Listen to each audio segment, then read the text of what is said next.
Hello everyone, কেমন আছেন সবাই? আজকে দেখাবো আমার ফার্মে কি কি আছে।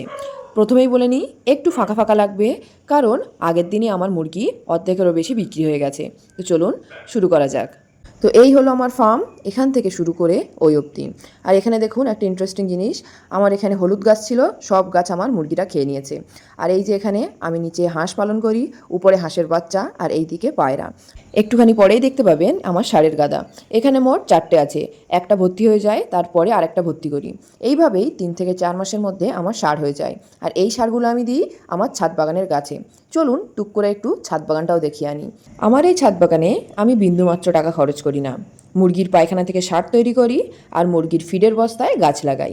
আর আমার দেখুন ছাদ বাগানে কি নেই বলুন? সবসময় যে টাকা থাকলেই সব কিছু হবে তার কিন্তু কোনো মানে নেই। টাকা না থাকলেও যদি বুদ্ধি থাকে তাহলে অনেক কিছুই করা যায়। এই বছরে একটু এক্সপেরিমেন্ট করছি ছাদের সাথে, যে ছাদ থেকে আমি কি ইনকাম করতে পারবো কি না। আর যদি সাকসেসফুল হই তাহলে পরের বছরে আরও বড় করে আমি ছাদটা তৈরি করব। এবারে চলে আসি আবার ফার্মে। আমি এখানেও হলুদ গাছ লাগিয়েছিলাম, এখানেও আমার মুরগিরা সব খেয়ে নিয়েছে। আর দেখতেই পাচ্ছেন আমার ব্রুডিং ফাঁকা, কারণ ব্রুডিংয়ের বাচ্চা বড় হয়ে গেছে আর সেটা মেন ফার্মে আছে। কিছুক্ষণ পরে সেটাও দেখাচ্ছি। তার আগে আমার এই মুরগিদেরকে আমি একটু বাইরে ছেড়ে নিই। আগে এদেরকে আমি দিনে 1 ঘন্টা, কোনো দিনে 2 ঘন্টা এমন করে বাইরে ছাড়তাম। এখন সারাদিনই বাইরে ছেড়ে রেখে দিই, আর কোনো খাবারই দিতে হয় না। হয়তো টুকটাক ইচ্ছা হলো অল্প একটু ম্যাশ দিলাম, কিন্তু তা বাদে কোনো আর খাবার দিতে হয় না। আগে অনেক খাবার লাগতো, আর এখন ডিমটাও পাচ্ছে ভালো।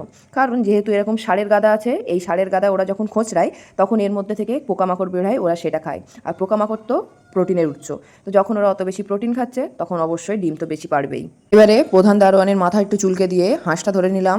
আর দেখুন, অনেকেই বলে যে ফার্মে নাকি কুকুর থাকলে সে হাঁস মুরগি খেয়ে নেবে। আমার কুকুর খাচ্ছে?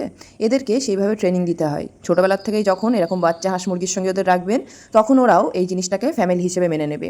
আর আমার যে ম্যাক্স আছে, যার ভিডিও আমি শর্টস আকারে আপনাদের দিয়েছিলাম, সে যদি মরেও যায় তাহলেও আপনার মুরগিদের মুক্ত দেওয়া দূরের কথা, কোনোদিন তাড়াও দেবে না। তাই যদি ফার্ম করেন, সব থেকে ভালো টিপ আমি দিচ্ছি আপনাকে, যে একটা কুকুর রাখুন। কারণ আপনি দেখবেন অনেকে ফার্ম করে, মুরগি বড় করে, কিন্তু একদিন একটা বেজি ঢুকে বা একটা শিয়াল ঢুকে সব মেরে দেয়। সেটা আপনার সঙ্গে কোনোদিনই হবে না যদি ফার্মে একটা ছোট্ট মতন কুকুর থাকে।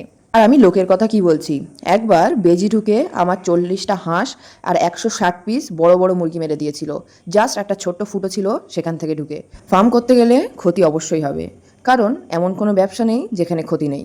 তাই যদি আপনি ক্ষতি সহ্য করতে পারেন তাহলে এই ব্যবসায় আসবেন, স্পেশালি মুরগির ব্যবসায়। কারণ ছাগল টাগল কিন্তু অত তাড়াতাড়ি মরে না, তবে মুরগির যদি একবার মরক ধরে তাহলে সব সমেত নিয়ে যাবে। আর তারপরেও যে ফার্ম দাঁড়িয়ে থাকবে সেই ফার্মই কিন্তু লাভ করবে। আমার এই ধরে 7 থেকে 8 বার এমন এমন বড়োভাবে অ্যাক্সিডেন্ট হয়েছে আমার ফার্মে। সেটা যদি অন্য কারোর সাথে হতো, আমার তো মনে হয় না সে আর কোনো দিন ফার্ম করতো। এবার একটু ফার্মের ভিতরটা দেখিয়ে নিই। এখানে আমার নিচে মুরগি আছে 150 পিস, আর ওখান থেকে ঠান্ডা লেগেছিল বলে একটা খাঁচায় আমি আলাদা করে 5টা মুরগি রেখে দিয়েছি। আর উপরেও আছে, আমি না পার্ট বাই পার্ট করি, যাতে প্রত্যেক সপ্তাহে মুরগি বিক্রি করতে পারি। তার ফলে কি হয় বলুন তো? তার ফলে না রেগুলার টাকাটা যখন হাতে থাকে তখন মনও ভালো থাকে, আর ফার্মে কাজ করতেও ইচ্ছে হয়। আর এই ঘরটায় আমি শুধু মোরগ রাখি। এটা এই বছর প্রথম শুরু করেছি। আপনারা এটাও বলতে পারেন মোরগ মোটা তাজাকরণ। আর বাই নেচার আমি একটু ফানি মানুষ, তাই আমি যে জোকগুলো মারবো, যদি হাসি না লাগে তাও একটু হাসবেন, তাহলে আমারও ভালো লাগবে।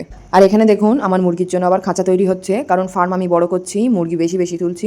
আর এখানে এই যে খাঁচাটা তৈরি করতে আমি মিস্ত্রি এনেছিলাম, বুঝলেন? সে বলেছে 13,000 টাকা লাগবে। আমি এখনও পর্যন্ত এই খাঁচার উপরেরটা প্রায় কমপ্লিট হয়ে গেছে।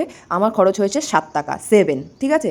আর 7 টাকা, আর হয়তো 5 থেকে 600 টাকা নিলে উপরেরটা কমপ্লিট হয়ে যাবে, আর 5 থেকে 600 টাকায় নিচেরটা। 3,000, সরি 500 500 3,000 কী করে হয়, 1,000 টাকার মধ্যে আমার ওই খাঁচাটা কমপ্লিট হয়ে যাবে, ঠিক আছে? আর সেখানে আমাকে 13,000 টাকা বলেছিল। এবার এখানে আমার অস্কারপ্রাপ্ত চুলো, যেখানে মুরগির জন্য ভাত রান্না হচ্ছে। আর এইদিকে বাকি যে টুকরো টাকলা গাছ পড়েছিল সেই গাছগুলোও আমার মুরগিরা খেয়ে নিচ্ছে। এখানে হলুদ হবে না, আমি একদম শিওর হয়ে গেছি, তবে অন্য আরেক জায়গায় হবে। এটা হলো আমাদের বাড়ির পাশে কলতলা আছে, সেখানে দিয়েছি। দেখুন এখানে কত সুন্দর গাছ হয়েছে, ওখানেও এর থেকে বড় বড় গাছ হয়েছিল।